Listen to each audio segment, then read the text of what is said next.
ஒரு பட்டாம்பூச்சி கூட மனுஷன் கூட எப்படி இருக்குமா? இது பாருங்களேன், இந்த அக்காவோட வண்டியில இந்த பட்டாம்பூச்சி மாட்டின்னு இருக்கு. இந்த அக்கா எத்தி விட்டுறாங்க. பார்த்தா அது பட்டாம்பூச்சியோட ரெக்கை வந்து ஒண்டிட்டு இருக்கு. அதால பறக்க முடியல. இந்த அக்கா வீட்டுக்கு எடுத்துன்னு போய் அது சரி பண்ணி அதோட எவ்வளோ அன்பா இருக்கு. பட்டாம்பூச்சியும் பாருங்களேன் அந்த அக்கா கூட எப்படி இருக்குன்னு.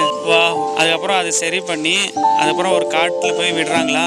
அந்த பட்டாம்பூச்சி பறந்து போகுது, மறுபடியும் அந்த அக்கா கிட்ட வந்துடுது. எவ்வளோ நன்றி வச்சிருக்கு பாருங்களேன் அந்த பட்டாம்பூச்சி. So cute.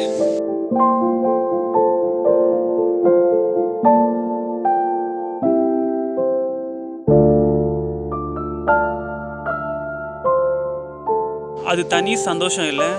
நான் படித்து முடித்து வேலை கிடச்சிச்சின்னு அது வெறும் எமோஷ்னல் ஆகிடுது அந்த டைம். பாருங்களேன், அப்பா எவ்வளோ கஷ்டப்பட்டு அந்த பொண்ணை படிக்க வச்சாங்க. அதோட ரிசல்ட்டு கிடைச்சதே அவர் அப்பா பாருங்க. அந்த பொண்ணு எமோஷ்னல் ஆகி போய் அப்பாவை கட்டி பிடிச்சி.